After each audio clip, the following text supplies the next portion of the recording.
Hi everyone, welcome to another episode of the PSA's vlog series. For today, I'm going to be sharing with you something very interesting and attention-grabbing, how to capture your audience attention. Now, most if not all of you would have at least been in the same situation before. As an audience member for a very long presentation, you have a coffee cup in one hand and a pack of mints in another, and you're getting ready to stay awake for the rest of the presentation. Now, imagine that you are the presenter or the speaker yourself.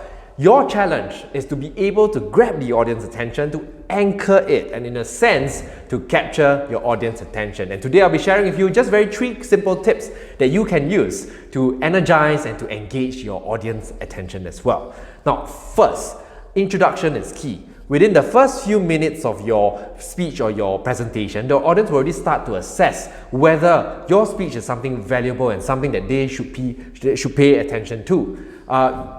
Now, a lot of people think that you should be overly dramatic or overly theatrical at the start, but that doesn't necessarily have to be the case. I believe that meaningful engagement with your audience members is something that will help to create a very strong rapport and very strong entrance in your introduction. So, for example, you can play around with your audience expectations. If I'm giving a speech, for example, I may say, every one of you here find insects disgusting, but do you know that at least one of you would have at least consumed one type of insect in your life? Now, what I did was I start with a very uncontroversial premise, which is everyone finds insects disgusting, and then I subvert it with something else for the purposes of my speech as well. So that's something you can try and do to engage your audience from the start all the way to the end. Second, one of the common traits of engaging speakers that I've noticed so far is that their ability to continuously engage and encourage their audience to think about the points that they are talking about in their speeches themselves. And a very strong tool for this is something called rhetorical questions.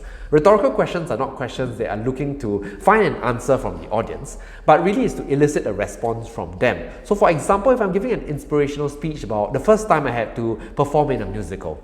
Ladies and gentlemen, my teacher announced my name, but I stood at the side, refusing to move. I heard my name one more time, but I refused to step into the spotlight. How many of you have been in that situation before? Now, the purpose of my question is not to elicit a yes or no answer from the audience, but for them to place themselves in my shoes and to think through their experiences and realize that, oh, this is something that has happened to me before, and this is something that I want to learn to overcome. And with that comes the realization that your presentation is relevant and it is worth their attention from the start all the way to the end. Now, finally, or same to the same point as well, always remember that when you're using rhetorical questions, add pauses for emphasis and for some time for your audience to digest the question and come to the realization.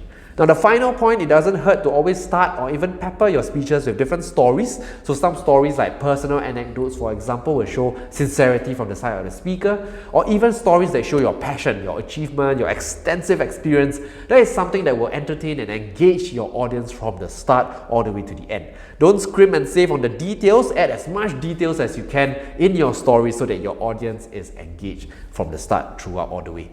Lastly and finally, just remember, keep everything simple. Aside from all these skills, your audience would not like something that is complicated or very complex. Remember that no one likes a very complicated treasure map to the final treasure. With that, I come to the end of today's vlog series. I hope to catch you in the next episode. Thank you.